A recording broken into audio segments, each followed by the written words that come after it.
ഈ ക്ഷേത്രത്തിൻ്റെ മറ്റൊരു പ്രത്യേകതയാണ് ഒരു ചൂട്ടുപടയണി ഒതളങ്ങേറെന്നൊക്കെ പറയും. ചൂട്ടുപടയണി ഇങ്ങനെ ഒരു ദിവസത്തെ ചടങ്ങ് തീരുന്ന സമയത്ത് ആ ചൂട്ട് കൈകളിൽ എന്തിക്കൊണ്ട് ചൂട്ടും പിടിച്ചുകൊണ്ട് ഭക്തജനങ്ങൾ ക്ഷേത്രത്തിന് ബലം വയ്ക്കുകയാണ്. അതേമാതിരി ഒതളങ്ങേറെന്ന് പറയുമ്പോൾ ഒതളങ്ങ കത്തിച്ച് ആ കനലോടുകൂടി പരസ്പരം അപ്പുറവും ഇപ്പുറവും നിന്ന് മത്സരബുദ്ധിയിലല്ല സ്നേഹരൂപത്തിൽ എറിയുകയാണ്. പണ്ട് അതിനെക്കുറിച്ചൊക്കെ പറയുന്നത് കാളി നാരികവധത്തിൻ്റെ ഒരു മുദ്രയായിട്ടാണ് അതിനെക്കുറിച്ച് ചിത്രീകരിക്കുന്നത്. ഈ പടയണിയൊക്കെ ഒരു ആഘോഷമാണ്, ആ യുദ്ധം ജയിച്ച് വന്നതിന് ശേഷമുള്ള ആഘോഷം. ഈ യുദ്ധം ജയിച്ച് വരുന്ന അമ്മയെ എതിരേൽക്കുന്നതാണ് 2 ദിവസം മുമ്പ് നടന്ന താലപ്പൊലി. രണ്ട് താലപ്പൊലിയുണ്ട്.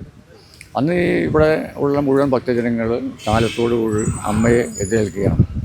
അതിനുശേഷമാണ് ഇത് പൊതുസമൂഹത്തിൻ്റെ ഒരാഘോഷമായിട്ടാണ്, അമ്മയ്ക്കുള്ള ഒരു ആഘോഷ സമർപ്പണമായിട്ടാണ് ഈ പടയണിയെ കൊണ്ടുനടന്നത്. ഇതാണ് പൊതുവെ ഇതിൻ്റെ ഒരു ചടങ്ങും കാര്യങ്ങളും.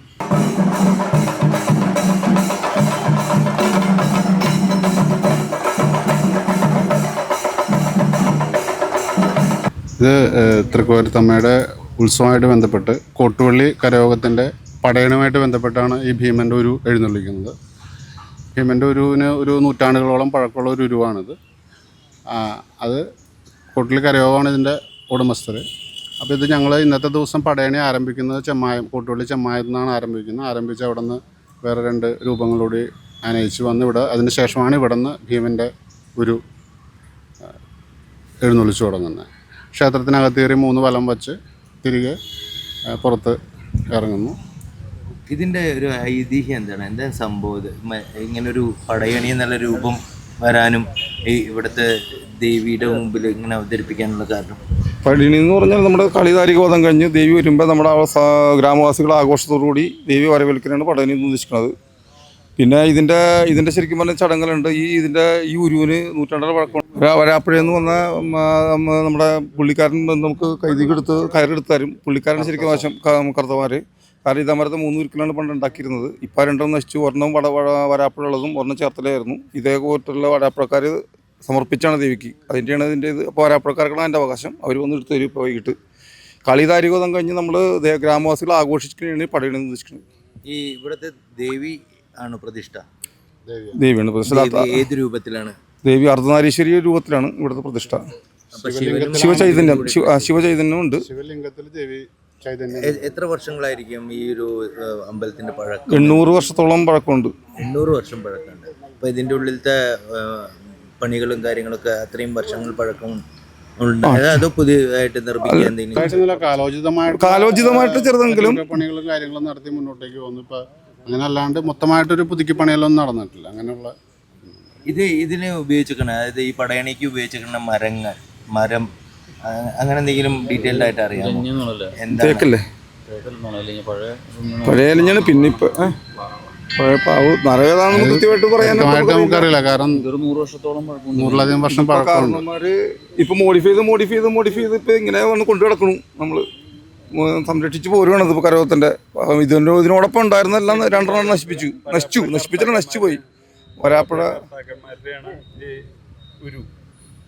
ഈ ഉരുവുള്ളത് അത് അവർ ആണ് ഇപ്പോഴും വന്ന് നമുക്ക് ഇത് വലിക്കണമെങ്കിൽ അവരുടെ ഇത് വാങ്ങിച്ചിട്ട് ഈ കയർ അവരെടുത്ത് നമുക്ക് കയ്യിൽ തരും. അതിനുശേഷം മാത്രമേ നമുക്ക് ഇതിന്മേൽ തൊടാനുള്ള അധികാരമുള്ളൂ. ഈ കയർ ഉണ്ടാക്കുന്നതും അവർ തന്നെ? അങ്ങനെ അല്ല, കയർ നമ്മൾ വാങ്ങിച്ച് അവർ കാലാകാലങ്ങളിൽ നമ്മൾ മാറ്റിക്കൊണ്ടിരിക്കുന്ന കയറാണ്. അപ്പം ഈ കയർ അവർ വന്ന് നമുക്ക് കർത്താവ് വന്ന് നമ്മുടെ കയ്യിലെടുത്ത് തരണം. ഇവിടുത്തെ കരയോഗം പ്രസിഡൻറ്റിൻ്റെ കയ്യിലേക്ക് എടുത്ത് കൊടുക്കും അവർ. അപ്പം അതിന് ശേഷം മാത്രമേ നമുക്ക് ഈ ഉരു തള്ളാനുള്ള അധികാരമുള്ളൂ. അതേമാതിരി തന്നെ വരാപ്പുഴ, വള്ളുവള്ളി, നമ്മുടെ സ്കൂട്ടിൽ സൗത്ത്, അങ്ങനെ പല 2 ദേശങ്ങളിൽ നിന്ന് പലയിടത്തും വരും ഓരോ രൂപങ്ങൾ. കരയോഗത്തിൽ നിന്ന് വന്നിട്ട് അവർ ഗണപതിയുടെ ഇതുണ്ട്, അത് എടുത്തുകൊണ്ട് പോകുന്നത് അവരാണ്. കാലത്ത് കൊണ്ടുപോയി അവിടെ നിന്ന് അലങ്കരിച്ച് വള്ളുവള്ളിക്കാർ വരും.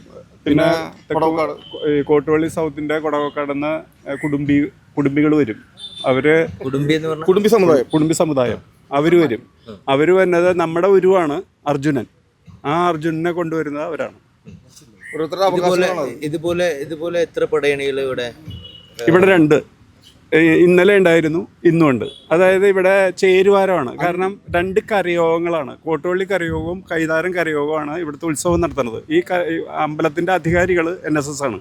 അപ്പോൾ 2 കരയോഗത്തിൽ നിന്നും 5 പേരെ എടുത്തിട്ടാണ് ഇവിടെ കമ്മിറ്റി ഉണ്ടാക്കിയിരിക്കുന്നത്. ആ കമ്മിറ്റിയിലെ ഓരോ കൊല്ലം മാറി മാറി വരും പ്രസിഡൻറ്റും സെക്രട്ടറി. അപ്പോൾ ആ പ്രസിഡൻറ്റും സെക്രട്ടറി മാറി മാറി വരുന്നതനുസരിച്ച് പ്രസിഡൻറ്റ് ഏത് കരയോഗത്തിൻ്റെ ആണോ അവരുടെ ആയിരിക്കും ഇവിടുത്തെ ആ കൊടിയേറ്റത്തിൻ്റെ അന്നത്തെ അഹസ്. പിറ്റേ ദിവസം 5-ാം ദിവസവും 6-ാം ദിവസമാണ് പടയണി.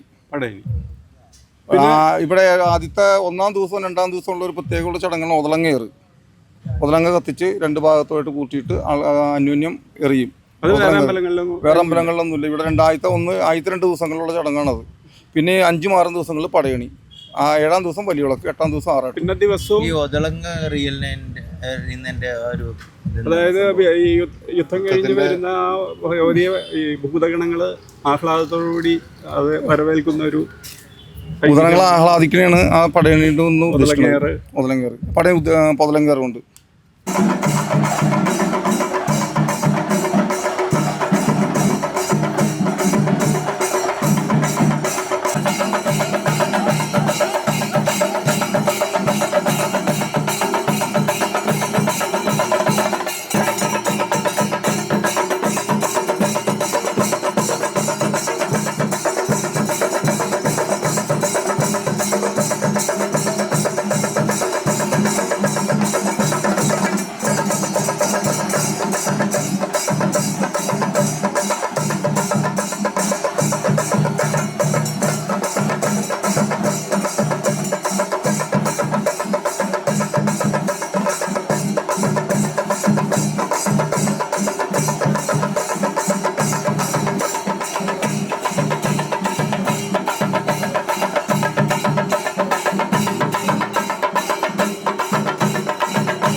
കൂടുതൽ വീഡിയോകൾക്കായി ചാനൽ സബ്സ്ക്രൈബ് ചെയ്യുക, ബെൽ ബട്ടണും അമർത്തുക.